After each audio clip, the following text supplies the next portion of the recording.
Hello friends, welcome to my channel. ಇನ್ನೇನು ಹಬ್ಬಗಳೆಲ್ಲ start ಆಗ್ತಾ ಇದೆ. ಈಗ ವರಮಹಾಲಕ್ಷ್ಮಿ ಹಬ್ಬ ಬಂದೇ ಬಿಟ್ಟು ನೆಕ್ಸ್ಟ್ ಗಣೇಶನ ಹಬ್ಬನೂ ಕೂಡ ಸ್ಟಾರ್ಟ್ ಆಗುತ್ತೆ. ಇಂಥ ಟೈಮಲ್ಲಿ ಚಕ್ಲಿನ ನಾವು ಕ್ರಿಸ್ಪಿಯಾಗಿ ಪರ್ಫೆಕ್ಟ್ ಮೆಥಡ್ನಲ್ಲಿ ಯಾವ ರೀತಿ ಮಾಡೋದು ಅಂತ ನೋಡೋಣ. ತುಂಬಾ ಟೇಸ್ಟಿಯಾಗಿ ಮತ್ತು ಕ್ರಂಚಿಯಾಗಿ ಕೂಡ ಬರುತ್ತೆ.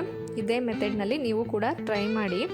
ಇದಕ್ಕೆ ಬೇಕಾಗಿರುವಂಥ ಇಂಗ್ರೀಡಿಯೆಂಟ್ಸ್: ಅಕ್ಕಿ ಹಿಟ್ಟು 1 ಕಪ್ಪಷ್ಟು, ಹುರಿಗಡಲೆ ಮತ್ತು 1 ಕಪ್ಪಷ್ಟು ಉದ್ದಿನಬೇಳೆ, 2 ಸ್ಪೂನ್ ಬಿಳಿ ಎಳ್ಳು, 1 ಸ್ಪೂನ್ ಜೀರಿಗೆ, 1 ಸ್ಪೂನಷ್ಟು ಖಾರದ ಪುಡಿ ಮತ್ತು 1 ಸ್ಪೂನಷ್ಟು ಅರಿಶಿನದ ಪುಡಿನೂ ಕೂಡ ಹಾಕೋಣ. ಅಕ್ಕಿ ಹಿಟ್ಟು ಬಂದುಬಿಟ್ಟು ನಿಮ್ಮ ಮನೇಲಿ ಮಾಡಿಸಿರೋದಿದ್ರು ಅದನ್ನಾದರೂ ಯೂಸ್ ಮಾಡ್ಬೋದು, ಅಥವಾ ಪ್ಯಾಕೆಟ್ ನೀವು ಯಾವ ಬ್ರ್ಯಾಂಡ್ ಯೂಸ್ ಮಾಡ್ತೀರೋ ಅದೇ ಅಕ್ಕಿ ಹಿಟ್ಟನ್ನು ಕೂಡ ನೀವು ಯೂಸ್ ಮಾಡ್ಬೋದು.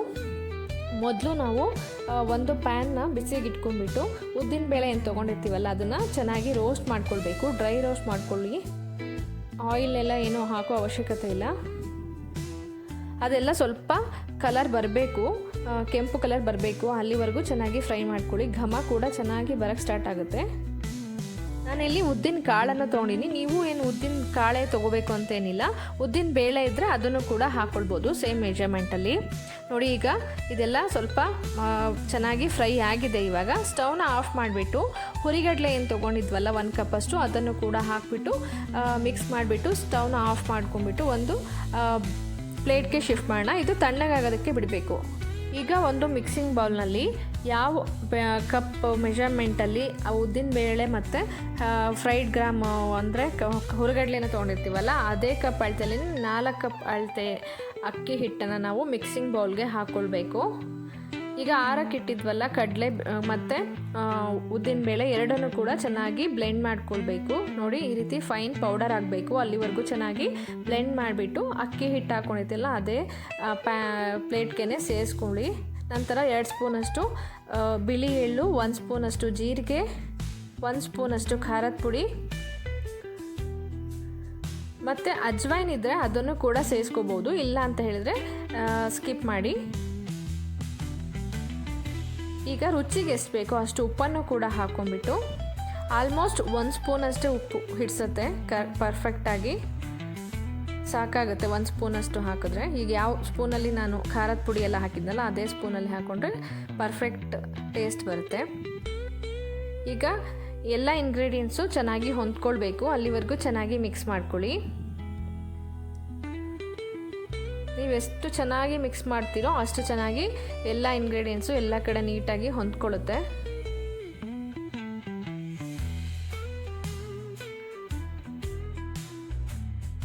ಈಗ 1 ಕಪ್ಪಷ್ಟು ನಾನು ಯಾವ ಮೆಜರ್ಮೆಂಟ್ ತೋರಿಸಿದ್ನಲ್ಲ ಅದರಷ್ಟೇ ಹಾಕಿದ್ರೆ ಆಗುತ್ತೆ. ಅದಕ್ಕಿಂತ ಸ್ವಲ್ಪ ಕಮ್ಮಿನಾದರೂ ಆಯಿತು.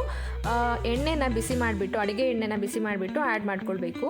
ಎಣ್ಣೆ ಬಿಸಿ ಇರೋದ್ರಿಂದ ಕೈ ಹಾಕೋಕ್ಕೆ ಹೋಗಬೇಡಿ. ಸ್ಪೂನಲ್ಲಿನೇ ಚೆನ್ನಾಗಿ ಹಿಟ್ಟನ್ನು ಮಿಕ್ಸ್ ಮಾಡ್ಕೊಳ್ಳಿ. ನೋಡಿ, ಈ ರೀತಿ ಎಲ್ಲ ಹಿಟ್ಟಿಗೂ ಎಲ್ಲ ಕಡೆಗೂ ಹೊಂದ್ಕೊಳ್ಬೇಕು. ಎಣ್ಣೆ ಕಾಯಿಸಿ ಹಾಕ್ಕೊಂಡಿರುವಂಥ ಎಣ್ಣೆ ಎಲ್ಲ ಕಡೆನೂ ನೀಟಾಗಿ ಹೊಂದ್ಕೊಳ್ಬೇಕು. ಈಗ 1 ಸ್ಪೂನಷ್ಟು ಅರಿಶಿನದ ಪುಡಿನೂ ಕೂಡ ಹಾಕ್ಕೊಂಬಿಡೋಣ. ಈಗ ಮತ್ತೊಮ್ಮೆ ಎಲ್ಲ ಹಿಟ್ಟಿಗೂ ಆ ಎಣ್ಣೆ ಏನಿದೆ ಅದು ಹಿಡ್ಕೋಬೇಕು. ಅಲ್ಲಿವರೆಗೂ ಚೆನ್ನಾಗಿ ಮಿಕ್ಸ್ ಮಾಡ್ಕೊಳ್ತಾ ಹೋಗಿ. ನೋಡಿ, ಈಗ ಎಲ್ಲ ಕೈಯಲ್ಲಿ ಕೂಡ ಮಿಕ್ಸ್ ಮಾಡಬೇಕು. ಆವಾಗಲೇ ಚೆನ್ನಾಗಿ ಎಲ್ಲ ಹಿಟ್ಟಿಗೂ ಹೊಂದ್ಕೊಳ್ಳುತ್ತೆ. ನೋಡಿ, ಈ ರೀತಿ ಉಂಡೆ ಕಟ್ಟಿದ್ರೆ ಒಡಿಬಾರ್ದು, ಆ ರೀತಿ ಬರಬೇಕು. ಇವಾಗ ಹಿಟ್ಟು ಪರ್ಫೆಕ್ಟಾಗಿ ರೆಡಿಯಾಗಿದೆ. ಈಗ ನಾವು ಇದಕ್ಕೆ ಬೆಚ್ಚಗಿರುವ ನೀರನ್ನು ಹಾಕ್ಕೊಂಡು ಡೋನ ರೆಡಿ ಮಾಡ್ಕೊಳ್ಬೇಕು. ನೀರು ಒಂದೇ ಸರಿ ಹಾಕ್ಕೊಳ್ಬೇಡಿ, ನೋಡಿಕೊಂಡು ಎಷ್ಟೆಷ್ಟು ಬೇಕೋ ಸ್ವಲ್ಪ ಸ್ವಲ್ಪನ ಆ್ಯಡ್ ಮಾಡ್ಕೊಳ್ತಾ ಸಾಫ್ಟ್ ಡೋನ ರೆಡಿ ಮಾಡ್ಕೊಳ್ಳಿ. ನೋಡಿ, ಈಗ ಸಾಫ್ಟ್ ಡೋ ರೆಡಿಯಾಗಿದೆ. ಈಗ ಚಕ್ಲಿ ಪ್ರೆಸ್ನ ತೊಗೊಂಡ್ಬಿಟ್ಟು ನಾವು ಅದಕ್ಕೆ ಹಿಟ್ಟನ್ನು ಫಿಲ್ ಮಾಡಿಕೊಂಡು ಚಕ್ಲಿನ ಮಾಡ್ಕೊಳ್ಬೇಕು. ನೋಡಿ, ಈ ಥರ ಒಂದು ಹೋಲ್ ಇರುವಂಥ ಚಕ್ಲಿ ಪ್ರೆಸ್ಸನ್ನು ನಾನು ಚೂಸ್ ಮಾಡ್ಕೊಂಡಿದ್ದೀನಿ. ಒಂದು ಸಜೆಷನ್ ಏನು ಅಂತ ಹೇಳಿದ್ರೆ, ಚಕ್ಲಿ ಪ್ರೆಸ್ಸಲ್ಲಿ ಸ್ಟಾರ್ ಇದೆಯಲ್ವಾ, ಅದು ಸ್ವಲ್ಪ ದೊಡ್ಡ ಸೈಜ್ ಇರೋದನ್ನು ತೊಗೊಳ್ಳುವಾಗ ಇದು ತುಂಬ ಚಿಕ್ಕದು ಇರೋದ್ರಿಂದ ಸಮ್ಟೈಮ್ಸ್ ಏನಾಗುತ್ತೆ ಅಂದರೆ ಈ ಜೀರಿಗೆ ಎಳ್ಳು ಎಲ್ಲ ಅಲ್ಲಿ ಸಿಕ್ಕಾಕೊಂಡ್ರೆ ಸ್ವಲ್ಪ ಪ್ರೆಸ್ ಮಾಡುವಾಗ ಕಷ್ಟ ಆಗುತ್ತೆ. ಸೊ ನೀವು ಹೊಸದಾಗಿ ಏನಾದ್ರು ಚಕ್ಲಿ ಪ್ರೆಸ್ ತೊಗೋತೀರಾ ಅಂತ ಹೇಳಿದ್ರೆ ಸ್ವಲ್ಪ ದೊಡ್ಡ ಹೋಲ್ ಇರೋದನ್ನು ಚೂಸ್ ಮಾಡ್ಕೊಳ್ಳಿ. ನೋಡಿ, ಈ ರೀತಿ ಚಕ್ಲಿನ ಎಲ್ಲ ಪ್ರೆಸ್ ಮಾಡ್ಕೊಳ್ಳಿ. ನಿಮ್ಗೆ ಯಾವಷ್ಟು ಸೈಜಲ್ಲಿ ಬೇಕೋ ಅಷ್ಟು ಸೈಜಲ್ಲಿ ನೀವು ಚಕ್ಲಿನ ಪ್ರೆಸ್ ಮಾಡ್ಕೊಳ್ಬೋದು.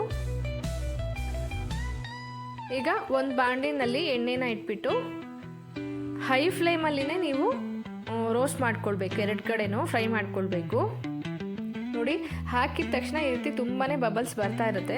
ಅದು ಫುಲ್ಲು ರೋಸ್ಟ್ ಆಯಿತು, ಸಾಕು ರೋಸ್ಟ್ ಆಗಿದ್ದು ಅನ್ನುವಾಗ ಈ ರೀತಿ ಬಬಲ್ಸ್ ಎಲ್ಲ ಕಮ್ಮಿ ಆಗುತ್ತೆ. ಸೊ ನೀವು ಅಂಡರ್ಸ್ಟ್ಯಾಂಡ್ ಮಾಡ್ಕೊಳ್ಬೇಕು ಈಗ ಚಕ್ಲಿ ಎಲ್ಲ ಚೆನ್ನಾಗಿ ಫ್ರೈ ಆಗಿರುತ್ತೆ ಅಂತ. ನೋಡಿ, ಇವಾಗ 2 ಕಡೆನೂ ಚಕ್ಲಿಗಳು ಚೆನ್ನಾಗಿ ಫ್ರೈ ಆಗಿದೆ. ಈಗ ನಮ್ಮ ಎಲ್ಲ ಚಕ್ಲಿಗಳು ಕಂಪ್ಲೀಟಾಗಿ ರೆಡಿಯಾಗಿದೆ. ನಾನು ತೋರಿಸಿರುವಂಥ ಮೆಷರ್ಮೆಂಟ್ನಲ್ಲಿ ಒಂದು 2 kg ಬಾಕ್ಸಲ್ಲಿ ಫುಲ್ ಆಗುವಷ್ಟು ಚಕ್ಲಿಗಳು ರೆಡಿ ಆಗುತ್ತೆ.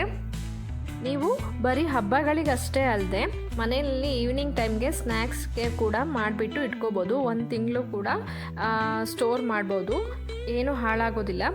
ಮತ್ತು ಮನೇಲೇ ಮಾಡೋದ್ರಿಂದ ತುಂಬ ಹೈಜೆನಿಕ್ ಆಗಿರುತ್ತೆ, ಮಕ್ಕಳಿಗೂ ಕೂಡ ತುಂಬ ಇಷ್ಟವಾಗುವಂಥ ಸ್ನ್ಯಾಕ್ಸ್ ಅಂತಲೇ ಹೇಳ್ಬೋದು. ನೀವು ಕೂಡ ಇದೇ ಮೆಥಡ್ನಲ್ಲಿ ಒಂದ್ಸರಿ ಟ್ರೈ ಮಾಡಿ, ತುಂಬಾ ಪರ್ಫೆಕ್ಟ್ ಆಗಿರುವಂಥ ಕ್ರಂಚಿ ಆಗಿರುವಂಥ ಚಕ್ಲಿಗಳು ಬರುತ್ತೆ. ಟ್ರೈ ಮಾಡಿ ಆದಮೇಲೆ ರೆಸಿಪಿ ಹೇಗೆ ಬಂತು ಅಂತ ಕಮೆಂಟ್ ಬಾಕ್ಸಲ್ಲಿ ಕಮೆಂಟ್ ಮಾಡಿ ತಿಳಿಸಿ. ರೆಸಿಪಿ ಇಷ್ಟ ಆದರೆ ಲೈಕ್ ಮತ್ತು ಶೇರ್ ಕೂಡ ಮಾಡಿ. ಯಾರ್ಯಾರೆಲ್ಲ ಇನ್ನೂ ಸಬ್ಸ್ಕ್ರೈಬ್ ಆಗದೆ ನೋಡ್ತಾ ಇದ್ದೀರೋ ದಯವಿಟ್ಟು ಸಬ್ಸ್ಕ್ರೈಬ್ ಮಾಡ್ಕೊಂಡು ನೋಡಿ.